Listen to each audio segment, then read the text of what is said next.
Wisdom's Call by Ginny Larson. Wisdom speaks. Proverbs 8:34 through 36. Blessed is the man that heareth me, watching daily at my gates, waiting at the posts of my doors. For whoso findeth me findeth life, and shall obtain favor of the Lord.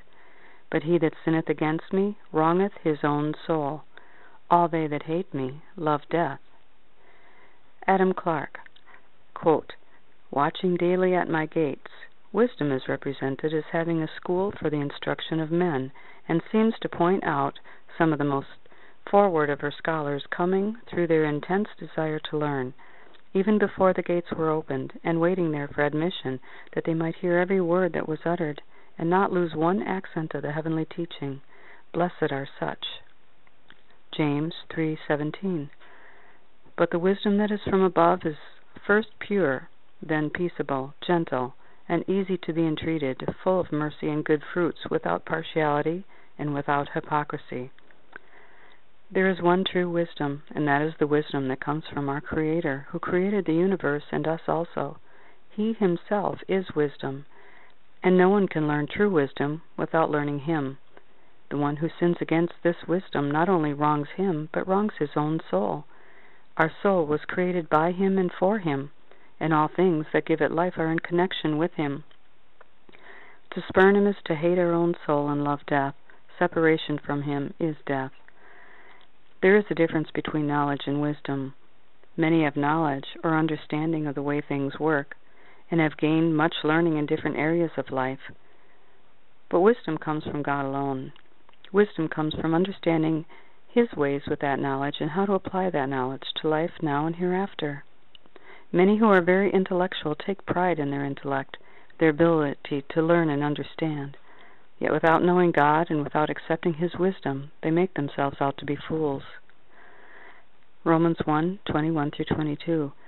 Because that when they knew God, they glorified him not as God, neither were thankful, but became vain in their imaginations, and their foolish heart was darkened. Professing themselves to be wise, they became fools. See also 1 Corinthians 2:5 through 14.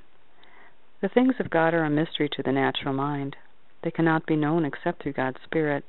When his Spirit comes to indwell us through repentance from our own wisdom, and turning to him by faith in the blood of Christ shed for our sins, only then are we able to have his mind revealed to us. Only when we choose to walk in that wisdom will we by faith be enabled to receive it. We must acknowledge even our intellect as a gift from God, and for God as yielded to God. Proverbs 8 tells us wisdom cries out. Proverbs 8:1 through 5. Doth not wisdom cry, and understanding put forth her voice? She standeth in the top of high places, by the way in the places of the paths. She crieth at the gates, at the entry of the city, at the coming in at the doors. Unto you, O men, I call, and my voice is to the sons of man. O ye simple, understand wisdom, and ye fools, be ye of an understanding heart. Oh, that men would listen. Do you really want wisdom? Wisdom is crying out that you would seek after that with all your heart, as though it were the greatest and most coveted treasure you could possibly seek on this earth. It cries out as though it were worth giving up all you have in this life, and all that you could possibly dream for or pursue. It cries out as though this should be your one and only pursuit in life, and that you should find it as if your life depends on it, and it does. Where is wisdom found? God's Word is our book of wisdom, because it is the voice of wisdom. Many try to change it to their own hurt. Many profess to follow it, but they only follow it in name, all the while walking in their own wisdom, which is not wisdom.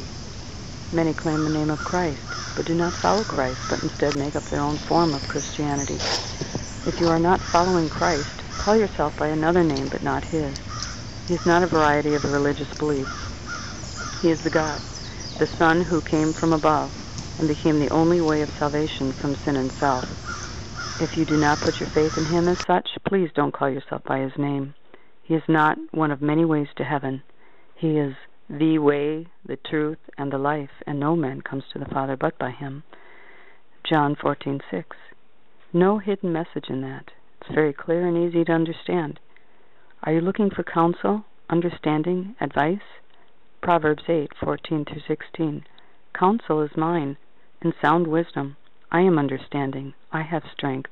By me kings reign, and princes decree justice. By me princes rule, and nobles, even all the judges of the earth.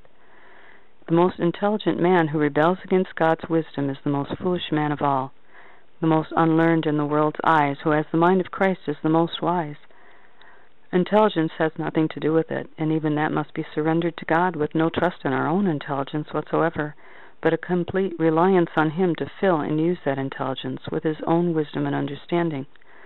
The intellectual thinks his intellect can save him in this world and get him through every difficulty.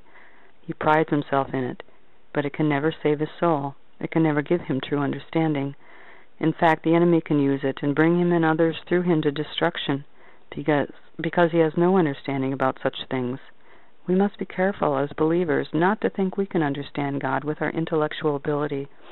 It is only as His Spirit lives in our hearts, revealing Himself to us as we seek to know Him, that He can be known, and that His Word can be understood. Proverbs 9:10. The fear of the Lord is the beginning of wisdom, and the knowledge of the holy is understanding. The reverential fear of the Lord, which causes our heart to turn to Him, is the beginning of wisdom. We cannot even begin to find it without that. In the Christian life, much wisdom and understanding is only gained by experience as we put our faith in the Lord and walk the Christian life. We will fall, we will be chastised, and we will suffer many things as we deny ourselves, take up our cross, and follow Him. But through each of these, wisdom is being formed in us as we seek His guidance and understanding in how we need to walk through every fiery trial. If we seek man's counsel and simply seek our own escape through these difficulties, we lose out both on what God would teach us in experiential knowledge and wisdom of Him, and on knowing Him in the intimacy He would desire for us. That relationship cannot be attained through any other means other than to humble ourselves, therefore, under the mighty hand of God, that He may exalt you in due time. 1 Peter 5:6. And as we ask, we receive. James 1:5. If any of you lack wisdom, let him ask of God, that giveth to all men liberally and upbraideth not, and it shall be given him. What does wisdom tell us in our trials? What counsel does wisdom give? James 1:2-4. My brethren, count it all joy when you fall into diverse temptations, knowing this, that the trying of your faith worketh patience. But let patience have her perfect work, that ye may be perfect and entire, wanting nothing. This is contrary to the counsel of the world that would tell you to seek to fulfill your dreams, follow your heart, do whatever makes you happy, avoid whatever doesn't at all costs, and when presented with two roads, one the easy way and one the difficult way, take the one that gives you the best advantage all the time in this life. In fact, many Christians choose the road of best earthly advantage, all too often, even thinking it is God's leading. Sometimes it may be that God opens a door of great advantage to us. He provides our needs. I'm not saying that we should assume suffering is always the way He leads, or hardship or loss. But without walking with Him in faith and being filled with His Word daily, we won't know His heart. We won't know the way we are to take, so we're automatically going to choose what is the more comfortable for ourselves. Let's test ourselves. Is the way we are going drawing us closer to Him and causing true spiritual growth and a deeper knowledge of Him? Or is it just making us happy? There's a difference. Happy and feeling good and even jumping up and down praising God is not spiritual growth or loving God. Walking contrary to the clear command of His Word is not loving His Word. Spiritual growth is something that happens when something of ourselves is humbled as we see more of Him, and His likeness is more mirrored in our hearts. Spiritual growth is something that happens when we have a sense of joy in Him alone, even in the face of great loss to ourselves. Spiritual growth is what happens as we find joy in every little gift and pleasure God grants us, along with the knowing inside that whether we had those things or not, the joy is not in them so much as it is in Him. And those gifts and pleasures are only a means of delighting in Him and His love, and realizing that every good and perfect gift comes from Him. James 1:17. We know that our life and purpose and joy would be sustained in Him alone. Wisdom is calling us to this. Wisdom is calling us to a life that cannot fail or disappoint. He is calling us to trust in Him completely with all of our lives and cares and walk in the way He leads day to day. He is calling us to lay down our own lives and seeing that they are nothing in comparison to what He is calling us to. He is calling us to true life, both now and forever. He will show us all that entails if we are willing day by day, moment by moment, to choose to trust His wisdom over our own, His way over our own, and His life in place of the life we plan for ourselves. Every time we say no to this wisdom, we lose something precious that we could have gained in knowing Him. 1 Peter 4:1-2. For as much then as Christ hath suffered for us in the flesh, arm yourselves likewise with the same mind. For he that has suffered in the flesh hath ceased from sin, that he no longer should live the rest of his time in the flesh to the lusts of men, but to the will of God. There's no virtue in suffering as though we could gain anything by it from God. But as we walk with God, the natural thing that will happen is that we will suffer as we say no to the world, the flesh, and the devil. This is just part of walking in a world contrary to the wisdom of God. So we must have this same mind in us that was in Christ, as He, who is wisdom Himself, had as He walked here below, to rather suffer than to fail to please God. This is something that challenges me continually, and it grieves my heart every time I fail in it. To choose to suffer rather than to fail to please Him does not come natural to me, but I find the more I grow in Him, the more that is my choice, as I see His glory and love.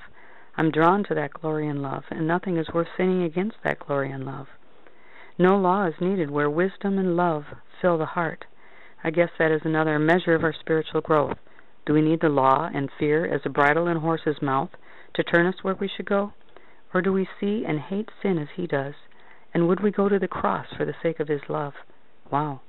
This is only possible with His indwelling presence and the power of His Spirit. One day as we stand before Him, that kind of perfect and pure love will fill our hearts, and we will be like Him, for we will see Him as He is. Imagine. 1 John 3:1-3. Behold, what manner of love the Father hath bestowed upon us, that we should be called the sons of God. Therefore the world knoweth us not, because it knew Him not. Beloved, now we are the sons of God, and it doth not yet appear what we shall be. But we know that when He shall appear, we shall be like Him, for we shall see Him as He is. And every man that hath this hope in Him purifieth himself, even as He is pure. Abba, enable us to hear and to heed wisdom's call daily, and to be careful not to listen to the voice of another. Wisdom, come live inside our hearts and rule there. In Jesus' name may it be so. Amen.